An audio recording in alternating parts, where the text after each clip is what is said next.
breaking news. Tonight there has been a new discovery in medicine that can revive people from the dead.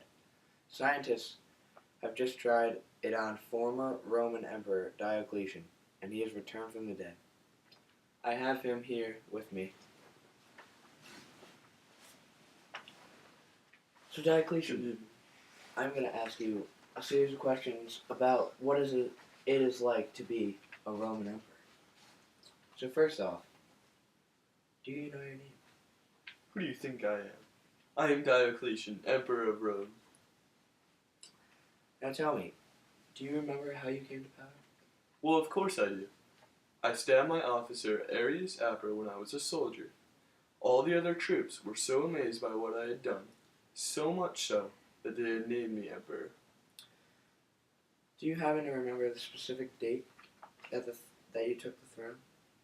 I took the throne November 20th, 284 AD when I was 39 years old, which was 48 years after I was born. I see you were wearing quite an outfit. What is it? This is what I wore as Emperor. It's a silk robe embroidered with gold and stuffed with precious gems. Okay. When you were ruling, where did you reside? Instead of living in Rome, like many emperors, I lived in Serdica and Sirmium. Because I lived in these areas, the power the city of Rome possessed had weakened. Okay. Well, what kind of challenges did you face as emperor? I had to deal with the challenge that the empire was basically destroyed when I took throne. I had to bring back the army, and I had to fix the government and the economy. How did you change administrative duties in the empire? I created a new governmental unit between the central government and the provinces. I called it the diocese. I grouped the provinces into 13 regional dioceses, each administered by a vicar. With that being said, you must have done this because you felt overwhelmed with power. Yes, I felt so overwhelmed that I even gave some of my power to the other people. I appointed Maximian second in command and heir to my throne. Later on, I appointed him as co-emperor. I was in charge of the east while he ruled the west. Following that, Maximian and I named Galerius and Constantinius as second in command behind us. We then became known as a tetrarchy. However, we did not share equal power. I still remained the main authority in Rome. Tension between us rulers was fragile, that I even had to hostage Constantinius' son Constantine in Nicomedia. With all this new administrative and military expenses, what did you do to fix the economy? At first, I attempted to stabilize the money supplies by creating more pure gold and silver coins. Unfortunately, this failed because the supply of coins was limited. Then I tried to regulate prices and wages because it would keep inflation down and the economy stable. Again, this plan of mine failed because people did not like being told what they could do, what they could earn or charge for their supplies. However, a positive economic procedure by me was creating a census designed to access the worth of land or other property throughout the empire. With all these stresses, how did you treat your people?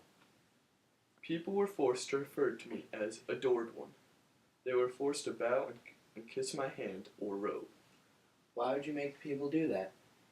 I wanted to show people how much respect they should show to their authorities. Although I did not want to be unjust to all Roman people, I wanted them to know that they should be honorable to their superiors. Interesting. Okay, moving on. It says here that you had a major overhaul to the Roman military. What specifically did you do?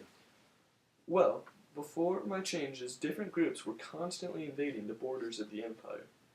However, I stationed small, swift-moving armies at key places to protect the borders. Unfortunately, citizens never wanted to be in the army, so much so that as soon as they were enrolled, we would immediately brand the soldiers so they would avoid being deserted. Why do people want to be in the Roman military? For starters, like any military, there was a risk of death. Not only that, but I made an order requiring all soldiers to perform sacrifices to the gods. This became very unpopular and made soldiers very angry and frustrated with the government. Why would you issue this new rule? I issued this rule because I wanted people to go back to believing in the original Roman gods, such as Jove and Mars. You see, this was unpopular because Christianity was rapidly growing. People did not want to go back to believing in the Roman gods because they began to pick up on the fact that they were non-existent. I tried to persuade them otherwise, but they refused to follow. This created conflict between the Christians and I. Why did you want to go back to the original Roman religion? I wanted to go back to the original Roman religion because I wanted to unify the Roman citizens. Believing in a god other than a Roman god lacks a community feel in the government. What else did you do to the Christians? I destroyed Christian churches and statues. If Christians refused to recant, they were tortured and eventually killed. In addition, if the Christians refused to perform sacrifices to the gods, they would also have to unfortunately suffer death.